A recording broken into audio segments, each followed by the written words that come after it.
Bismillahirrahmanirrahim. Alhamdulillahi rabbil alamin. Wa bihi nasta'in ala umurid dunya waddin. Asyhadu an la ilaha illallah wa asyhadu anna Muhammadan abduhu wa rasuluh. Allahumma salli ala Muhammad wa ala ali Muhammad. Melanjutkan kajian kita, halaman yang ke-69, nomor 5, jilid kedua, halaman yang ke-69, nomor 5. Bismillahirrahmanirrahim. An Abdullah bin Amr bin Al-As radhiyallahu anhuma annahu sami'a Rasulullah sallallahu alaihi wasallam yaqul. Dari Abdullah bin Amr bin Al-As, semoga Allah meridai, annahu, bahwasanya dia, sami'a, mendengar, Rasulullah sallallahu alaihi wasallam yaqul, bersabda, idza sami'tumun nida, idza, apabila, sami'tum, kamu mendengar an-nida, suara panggilan azan atau seruan azan, faqulu, maka ucapkanlah olehmu, qulu, ucapkanlah olehmu, misla ma yaqul, semisal seperti ma yaqul, apa yang dia ucapkan. Tsumma sallu alaihi, kemudian sallu, bersalawatlah kamu, alaiya, atasku. Fa innahu, karena sesungguhnya, man shalla alayya salatan, siapa yang bersalawat, alayya, atasku, salatan, satu kali salawat, sallallahu alaihi biha asyra, sallallahu, bersalawat pula Allah alaihi, atasnya, biha, dengan salawatnya itu, asyra, 10 kali salawat. Tsumma, kemudian, salullaha, minta oleh kamu kepada Allah, li, untukku, al-wasilah. Fa innaha, karena sesungguhnya wasilah itu manzilah, suatu tempat atau suatu derajat di jannah. La tanbaghi, la, tidaklah layak, illa li abdin, melainkan untuk seorang hamba, min ibadillah, daripada hamba-hamba Allah. Wa arju, dan aku berharap, an akuna, bahwasanya akuna adalah anahu, saya, dianya. Faman sa'alallah li, barang siapa yang meminta kepada Allah untukku wasilah, halat, dia berhak,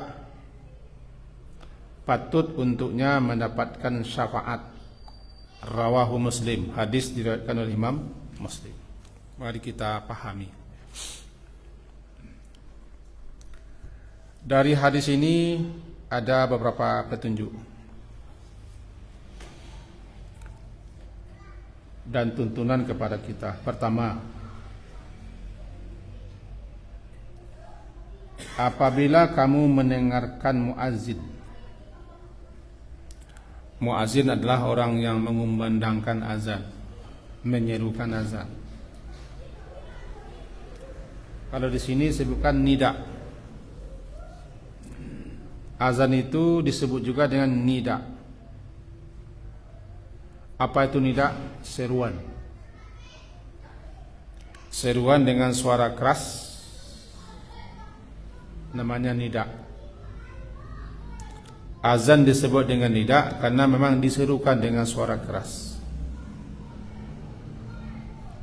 Sehingga dalam sejarah, orang pertama yang ditunjuk untuk menyerukan Bilal karena suaranya keras. Di samping itu suaranya bagus, enak didengar.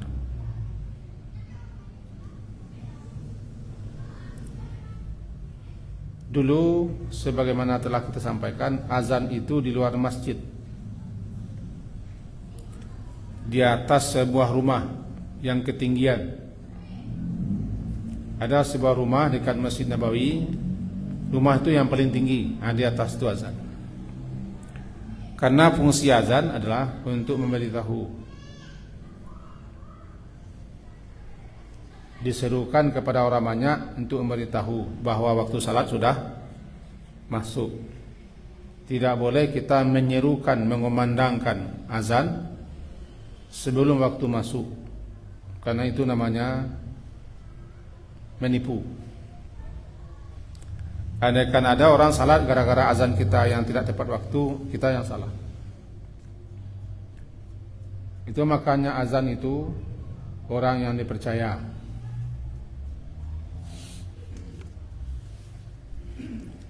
Dulu disebut orang yang azan itu penjaga matahari, pengimbala matahari, karena belum ada jam. Orang-orang melihat kepada matahari. Kalau subuh, apakah cahaya putih sebelum matahari muncul? Cahaya putih sebelum matahari muncul di ufuk timur, namanya fajar. Di tengah hari lihat pula matahari, apakah bayangan sudah tergelincir? Kalau semula bayangan ke arah barat, kemudian menggelincir bayangan itu ke arah timur, kata orang matahari tergelincir. Bukan tergelincir matahari. Kalau matahari tergelincir di garis orbitnya kiamat. Itu hanya istilah, zawal istilah. Asar juga melihat matahari, maghrib juga, isya juga. Maka dikatakanlah tukang azan itu pengimbala matahari, penjaga matahari. Karena setiap kali akan azan pasti dia lihat. Nah, sekarang kita sudah dibantu dengan dibuatnya jadwal waktu salat. Kita tidak perlu lagi menengok matahari, percaya saja kita kepada tukang buat.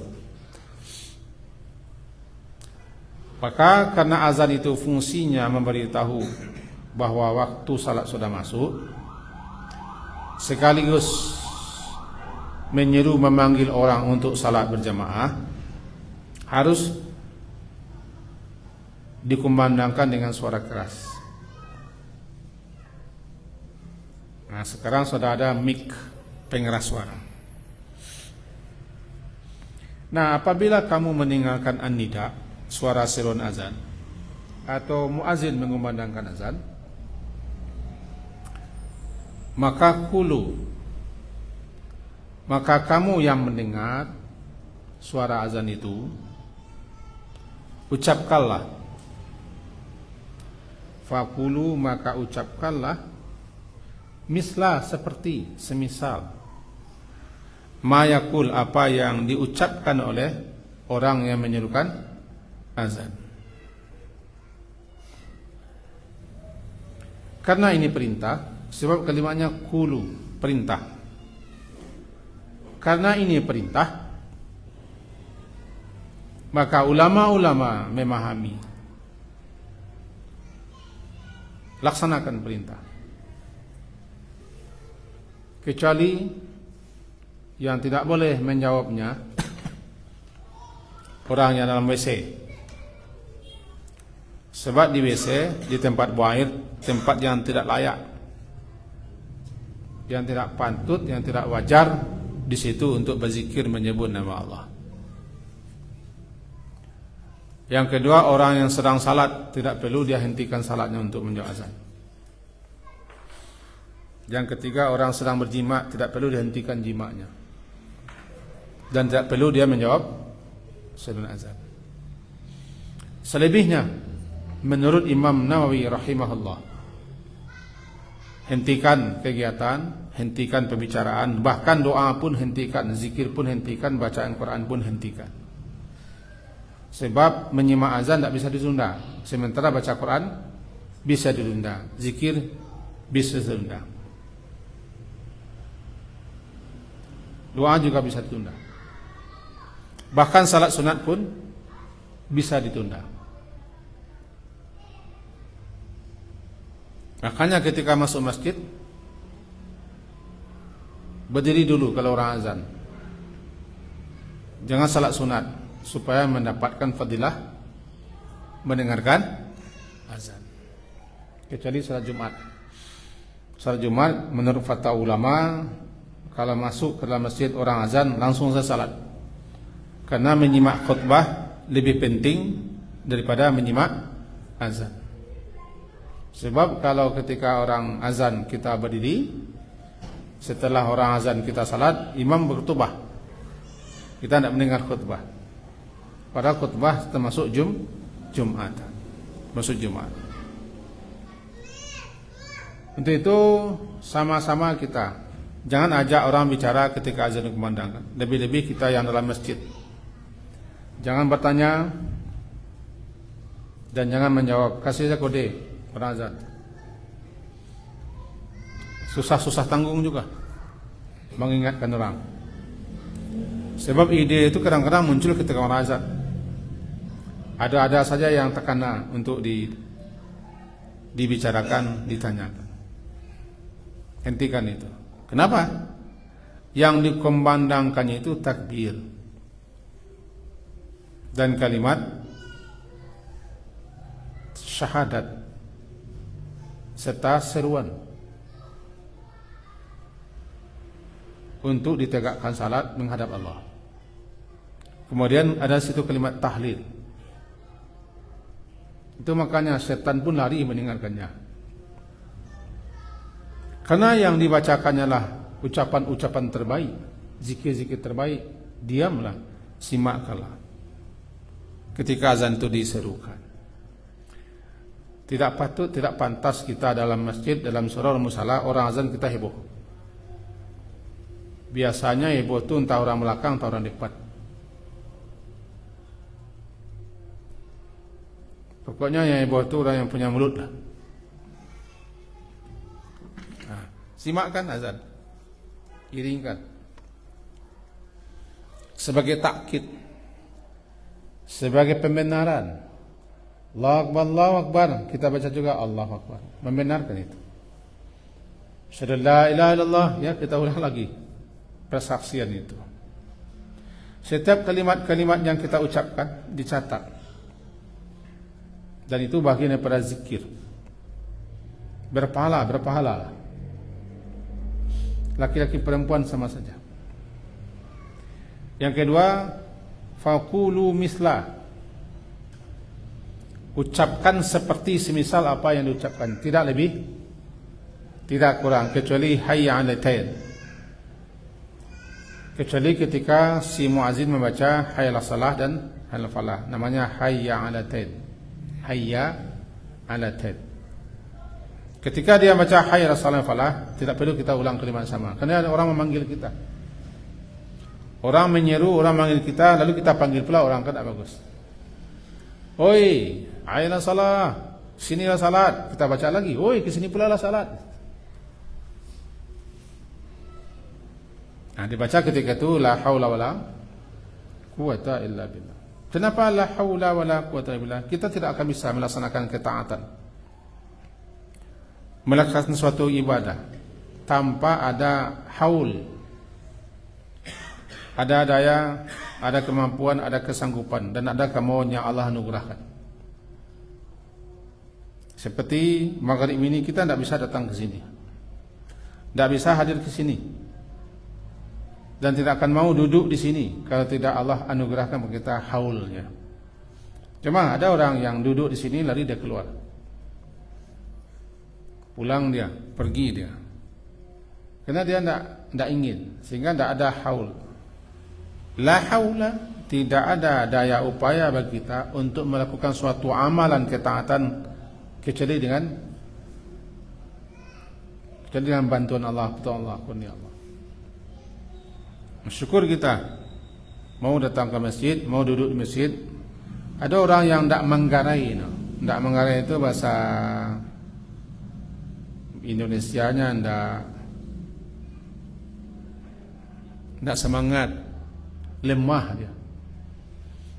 Nah, kita dibilang, la haula, hayya ala salah, la haula. Tidak ada daya dan upaya kecuali atas izin Allah. Hayya ala falah, la haula. Tidak ada daya, tidak ada upaya untuk itu. Melainkan Allah juga yang menganugerahkan kepada kita. Kita termasuk orang yang terpilih untuk diberinya itu. Allah paling tahu siapa yang pantas, yang patut diberinya kemauan, kesanggupan, kemampuan dan keamuhan. Merangkak pun datang orang, dingin-dingin pun datang orang. Bahkan orang tua-tua dan bungkuk-bungkuk datang. Ada amai-amai jalan mati atiak, lambat-lambat datang juga dia. Apa yang dapat dia dapat anugerah. Ada orang badago tapi tidak ada dayanya ke masjid. Badago ame, badan kekar, berkata-kata, tidak ada, tidak punya daya, dia datang. Makanya diucapkan la haula wala quwwata illa billah. Nanti kembali lagi kalimat sama. Kemudian satu bentuknya suatu ketidaktepatan. Ketika azan ditutup dengan la ilaha illallah, lalu orang baca la ilaha, sambungnya lagi la ilaha illallah, la ilaha Muhammad Rasulullah sallallahu alaihi Muhammad. Padahal yang diperintahkan faqulu misla, ucapkanlah seperti, semisal apa yang diucapkan oleh muazin. Apa yang diucapkan di muazin di akhir azan? La ilaha illallah, itu pun juga diucapkan. Dia orang tertentu tambah dengan Muhammad, la ilaha illallah Muhammad Rasulullah sallallahu alaihi wasallam. Itu sedikit sering orang membaca, kita dengar. Menurut saya yang benar adalah ucapkan kalimat yang sama, berpedoman kepada misla ma yaqul, seperti apa yang diucapkan oleh muazin. Kalau dia baca la ilaha illallah, ya la ilaha. Ada dia baca Muhammad Rasulullah? Tidak ada. Untuk apa dia baca? Perintah misla ma yaqul. Kecuali setelahnya salawat. Salawat tidak azan dan tidak bagian azan. Setelah azan, selesai menyahut azan, kita salawat. Kalau Muhammad Rasulullah tidak salawat. Misalnya Allahu Akbar, la ilaha illallah, la ilaha Muhammad Rasulullah sallallahu alaihi wasallam. Tidak begitu. Kira begitu. Kemudian summa sallu, kemudian bersalawatlah kamu atasku. Sallu, bersalawatlah kamu alaiya, atasku, dengan mengucapkan bacaan salawat. Allahumma salli ala Muhammad wa ala ali Muhammad, dan seterusnya. Apa itu salawat? Berdoa kepada Allah untuk Nabi. Itu yang salawat. Bacanya salli. Allahumma salli, ya Allah, anugerahkanlah kepada Nabi Muhammad sanjunganmu, pujianmu dan rahmatmu. Itu yang salawat Allah. Jadi kalau kita bersalawat, berarti kita berdoa memohon kepada Allah agar Allah menganugerahkan kepada Nabi itu sanjungan, pujian, rahmat, kasih sayang.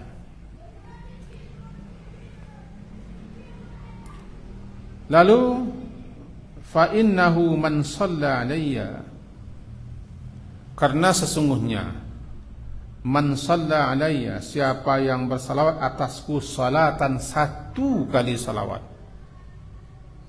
sallallahu alaihi, bersalawat Allah atasnya dengan salawatnya itu 10 kali salawat. Inilah salah satu keutamaan salawat. Salawat kan dibagi-bagi. Salawat Allah, salawat malaikat, salawat kita, salawat makhluk-makhluk. Kalau salawat Allah kepada Nabi berarti Allah menganugerahkan rahmatnya, menyebut-nyebut keagungan keistimewaan Nabi, memuji-puji, menyanjung-nyanjung Nabi Muhammad di hadapan para malaikat-malaikat yang mulia. Allah sanjung, Allah puji-puji, Allah sebut-sebut Nabi Muhammad itu di hadapan para malaikat-malaikat. Namanya salawat Allah. Dipuji-puji, diagungkan, diistimewakan. Karena begitu ketinggian beliau di sisi Allah, lalu dipuji-puji. Kalau salawat malaikat atas Nabi, malaikat berdoa kepada Allah, sama dengan kita. Malaikat yang bersalawat, kita yang bersalawat, berarti kita berdoa kepada Allah agar Allah menganugerahkan rahmatnya.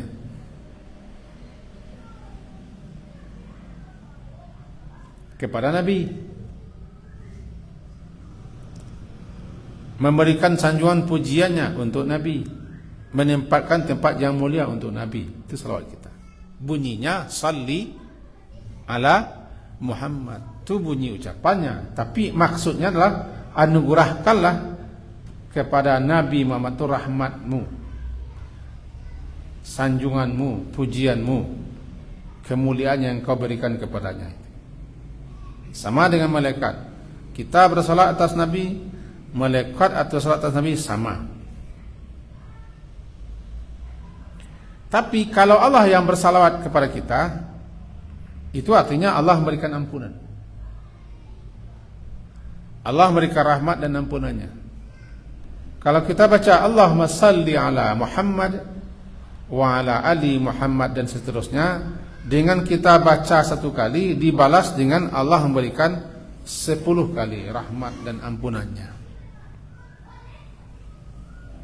Itulah maknanya Allah bersalawat. Dengan 1 kali salawat setelah azan dikumandangkan, Allah balas itu dengan menganugerahkan rahmat dan ampunannya untuk orang yang bersalawat ini 10 kali. 10 kali. Itu balasannya. Kata Nabi, summa sallu alayya, kemudian bersalawatlah kamu atasku. Jadi bacalah Allahumma salli ala Muhammad dan seterusnya. Dengan membaca itu, Allah akan memberikan 10 kali salawat. Ya, ini 10 kali ampunan dan pemberian rahmat kepada kita, kasih sayang. Kapan? Setelah azan. Setelah berakhir la ilaha illallah, lalu kita jawab la ilaha illallah, baru Allahumma salli ala Muhammad,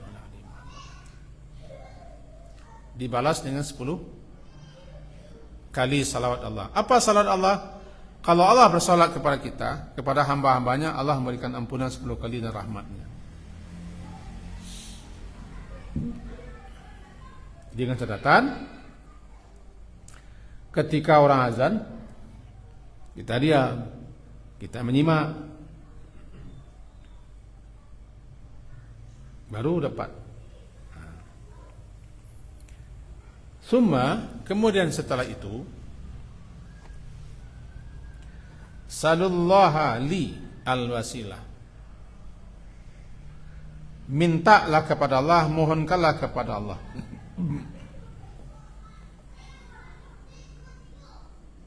al-wasilah. Salu, minta dan mohonlah oleh kamu kepada Allah, li, untukku, al-wasilah, Apa itu al-wasilah? Al-wasilah adalah manzilah, suatu tempat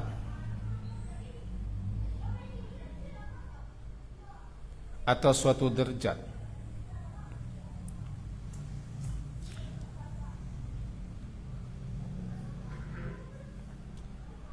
di jannah, dan itulah tempat derajat yang paling istimewa. La tambagi atau la yambagi, tidak pantas, tidak patut untuk mendapatkan wasilah itu kecuali hanyalah satu orang hamba Allah saja daripada hamba Allah. Artinya manzilah itu akan diberikan kepada satu makhluk Allah saja. Begitu istimewanya orang yang mendapat itu, karena tidak satu pun makhluk yang lain mendapat kedudukan itu, derajat itu, tempat itu, posisi itu kecuali satu saja. Nah, kata beliau, mintakanlah kepada Allah itu untukku. Itu makanya kita baca ati Muhammadanil wasilata wal fadilah.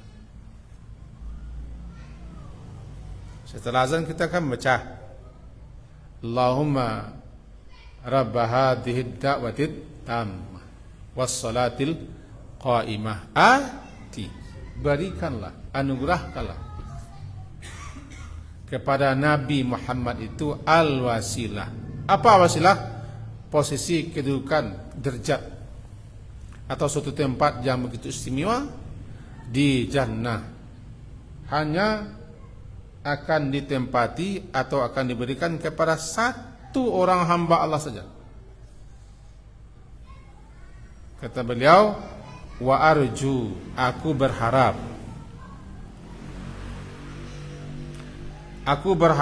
an akuna, bahwasanya adalah aku orangnya. Ini kata para ulama, ini sifat tawaduknya Nabi. Beliau tidak menyombong dan tidak ujub. Justru beliau meminta, doakan kalian di. Padahal beliau yang akan menempati itu, beliau yang akan mendapat, akan memperoleh tempat itu. Tapi beliau tetap mengatakan, mintakan kepada Allah. Itu namanya tawaduknya Nabi. Ati Muhammadanil wasilata wal fadilah, keutamaan. Nanti setelah selesai ini akan ketemu nanti hadis khusus yang bicara tentang doa setelah azan. Kita pahami makna-makna yang terkandung nanti dalamnya. Apa itu al-fadilah? Misalnya semenjak awal ya. Allahumma rabb hadhihi da'wati tammah. Apa da'wati tammah? Apa maksud salatil qaimah?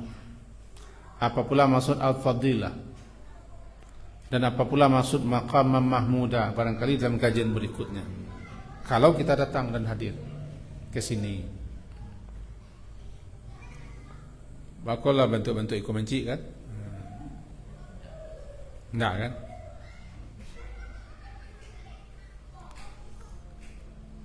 Wa arju, aku berharap, bahwasanya adalah aku orangnya.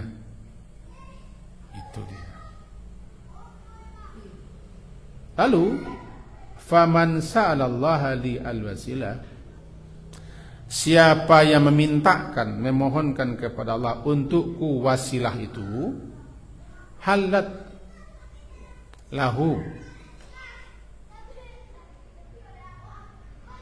lahu asy-syafa'ah, mesti dia, wajib dia untuknya mendapat syafaat. Salah satu orang yang akan diberikan syafaat oleh Nabi adalah orang yang menjawab azan, lalu bersalawat, kemudian memohon kepada Allah agar Nabi diberi wasilah. Inilah salah satu orang yang akan diberi syafaat. Apa syafaat? Bantuan Nabi. pertolongan Nabi. Dibagi-bagilah syafaat itu kepada sekian bagian. Ada syafaat Nabi, ada syafaat malaikat,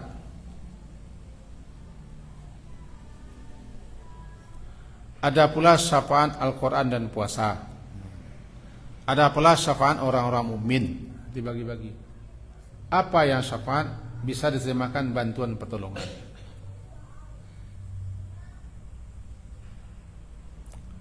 Di dunia biasa dipakai orang untuk yang buruk, yang tidak benar, yang salah. Apa maksudnya?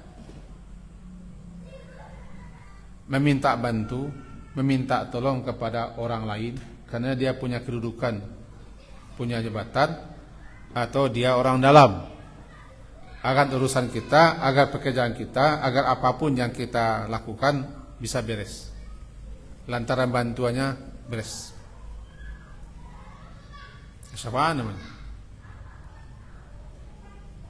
Kalau kita mengurus sendirian, tidak bisa, tidak lalu, alang kapalang bisa. Tapi karena ada orang dalam, lalu kita menggabungkan diri. Syafaat itu kan menggenapkan diri, menggabungkan diri dengan dia. Pergi ke rumahnya, pergi ke kantornya, agar dia dapat melancarkan, menyelesaikan, atau menyampaikan kita kepada apa yang kita maksud. Dulu terkenal dengan istilah KTBLC atau memo, atau diangkatnya telepon. Ini orang kampung saya satu nih, tolong ya. Nah, orang nanti mungkin syafaat. Tapi syafaatnya tidak benar, syafaatnya salah, karena tidak lulus jadi lulus, tidak patut menjadi patut, tidak wajar menjadi wajar, karena ada orang dalam. Itu biasanya dipakai di dunia. Syafaat model begini tidak laku di akhirat. La tanfa'u syafa'atu syafi'in, tidak berguna bagi orang ini syafaat model itu, sebab di akhirat nanti tidak ada orang pengaruh. Di akhirat tidak ada orang jabatan, di akhirat tidak ada orang yang bisa seperti itu. Itu dunia. Orang yang akan berikan syafaat nanti di akhirat atas izin Allah. Man dzalladzi yashfa'u indahu illa bi'izni. Izin Allah. Apa gunanya syafaat? Untuk menampakkan kehormatan, kemuliaan orang yang memberi syafaat. Dengan diberikannya syafaat dan diizinkan syafaat atas seseorang, berarti Allah menampakkan kemuliaannya depan orang banyak. Ambil contoh syafaat Nabi yang terbesar, itu syafaatul uzma, memohon kepada Allah agar dimulai hisab. Begitu sengsaranya, hebatnya penderitaan di mahsyar, lalu sekelompok orang mukmin berinisiatif menjumpai Nabi Adam. Ringkasnya, agar Nabi Adam memohon kepada Allah agar mengakhiri penderitaan, kesengsaraan di mahsyar dan dimulainya hisab. Nabi Adam menggeleng malah. Tuhan kalian belum pernah murka sehebat murka hari ini, katanya. Tidak taluk dirian itu masalahnya. Takut. Karena Nabi Adam juga pernah dulu melanggar. Itu yang takutinya. Pergi kalian ke Nabi Nuh. Nabi Nuh juga menggeleng. Tuhan kalian belum pernah murka sehebat murka hari ini. Terbayang baginya anaknya, istrinya, dan seterusnya. Pergilah kalian ke Nabi Ibrahim. Nabi Ibrahim juga menggeleng. Sama jawabannya. Aku pernah dulu berdusta. Pergi kalian Nabi Musa. Nabi Musa juga mengeleng. Itu bukan posisiku. Terbayang baginya dia sudah pernah memektisonkan orang. Hati orang. Pergi ke Isa, Isa juga begitu bilang. Pergilah ke Muhammad, baru. Kata Nabi Muhammad, ini tugasku. Maka Nabi Muhammad menyumpai Allah, menemui Allah. Sujud lama sekali sujud. Ketika sujud itu Nabi Muhammad memuji Allah dengan kalimat pujian yang belum pernah dipuji Allah seperti itu. Puji. Allah perintahkan angkat kepalamu. Irfa raksak, angkat kepalamu. Sal tu'tah, mintalah apa yang kau ingin minta. Allah kan tahu sebenarnya. Lalu Nabi Muhammad memohon, dikabulkan Allah, dimulailah hisab, diakhiri penderitaan di mahsyar. Ke syafaat. Nabi Adam tidak bisa, Nuh tidak bisa, Nabi Ibrahim tidak bisa, Nabi Musa tidak bisa, Nabi Isa tidak bisa, Nabi Isa tidak bisa. Beliau mampu. Nampak sekali kemuliaan beliau. Padahal tanpa itu pun Allah akan memulai. Tidak perlu diminta-minta, tidak perlu dimohon-mohon. Tapi Allah ingin menampakkan kemuliaan. Itu yang syafaat. Ada syafaat mukmin untuk menampakkan kemuliaan orang mukmin. Ada syafaat Quran menampakkan kemuliaan Quran, syafaat puasa. Saya ambil contoh. Saya punya cucu atau punya anak buah. Sebetulnya saya bisa langsung memberikan apapun yang tidak saya berikan kepada seseorang. Lalu saya suruh dia memberikan. Nih, tolong berikan.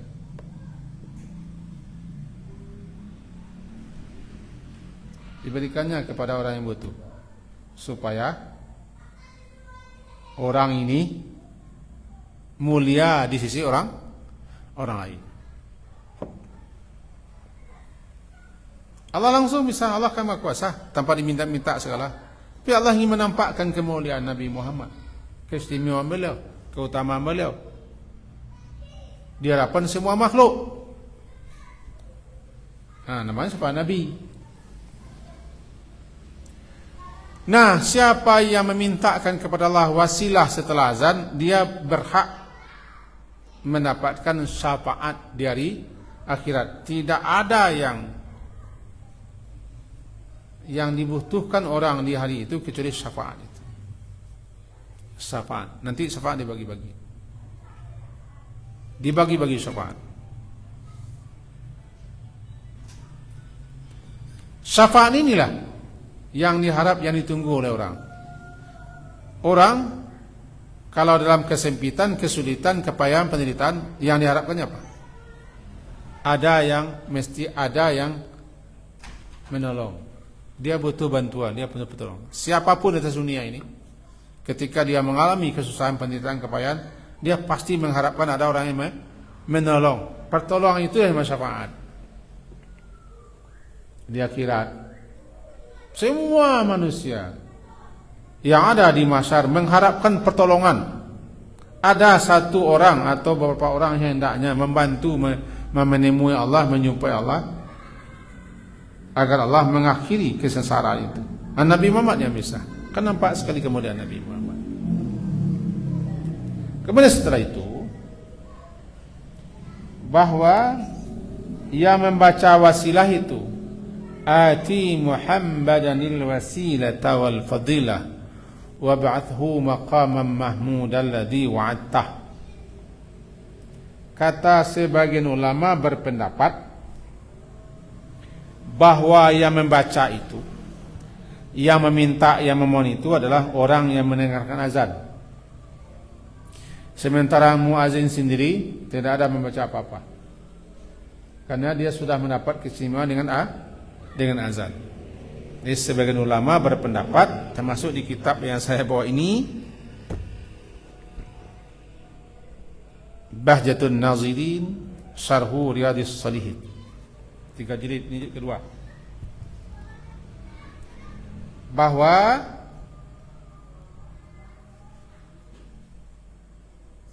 salawat itu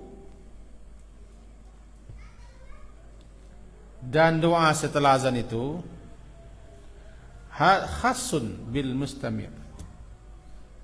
Ini khusus hanya untuk orang yang mendengarkan azan.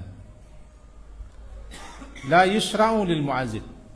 Tidak disyariatkan untuk orang yang azan. Bahkan keras dia. Bal huwa bid'atun. Bahkan kalau orang yang azan ikut pula bersalawat dan berdoa, bid'ah katanya. Wallahu a'lam. Para ulama ahli tahqiq mengatakan muazin, orang yang azan tidak membaca doa. Itu hanya khusus untuk orang yang mendengar. Menurut pendapat ini. Tetapi tidak semua juga ulama memahami seperti itu. Maka jadilah dia perbedaan pendapat. Biasa perbedaan pendapat itu. Inilah kaji kita malam hari ini. Ada yang ragu? Silakan. Dima boleh.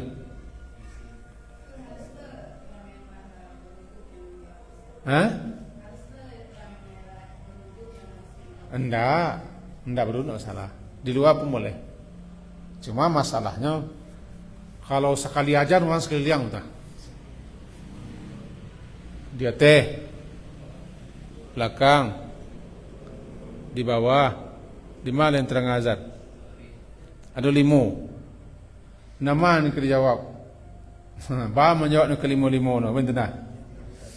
Dan terdekat. Dan ke tempat mana yang kita akan salat. Fokuskan pendengaran ke situ, lalu jawablah. Kecuali kita orang yang dalam WC, itu je. Tidak boleh. Tidak perlu berwuduk untuk menjawab azan. Kecuali kita yang sedang salat, tidak perlu kita hentikan salat kita untuk menjawab azan.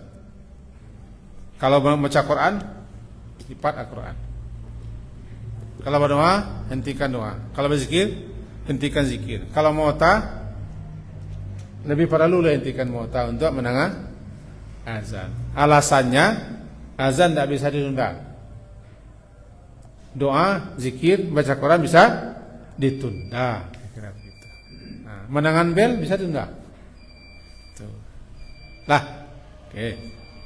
Man, silakan Pak. Berarti perempuan atau wanita yang berhalangan boleh Pak, boleh. Yang tidak boleh perempuan malah membaca menyentuh Al-Quran. Berzikir boleh, perempuan berzikir boleh, berdoa boleh, istighfar boleh. Yang tidak boleh salat, tawaf, memegang mushaf Al-Quran dan puasa. Kalau Quran itu HP boleh. Aduh, Quran ku namanya HP katanya, tidak boleh. Tidak, yang mushaf Quran tok. Yang mushaf adalah Quran miang isinya. Bahkan terjemah tidak termasuk Quran kan? Kalau Quran itu ada terjemahnya, ada yang mengatakan itu tidak termasuk mushaf. Yang mushaf hanyalah Quran murni. Jadi ada yang berpendapat kalau Quran mushaf Al-Quran, buku Al-Quran itu sudah ada terjemahannya, itu bukan mushaf. Sebab yang dikatakan mushaf Al-Quran adalah Quran sin, Quran miang, Quran saja isinya. Kembali ke perbedaan pema. Maka HP bukan Quran, cuma dalam HP bukan. Rumah bukan Al-Quran, cuma di rumah ada Al-Quran. Sama dengan itu. Oke. Semoga ada berfaedah dan bermanfaat apa yang kita sampaikan. Diakhiri dengan subhanakallahumma wa hamdika asyhadu an la ilaha illa anta astaghfiruka wa atubu ilaik. Wassallallahu ala Muhammadin wa ala alihi wa ashabihi ajmain. Alhamdulillah. Assalamualaikum warahmatullahi wabarakatuh.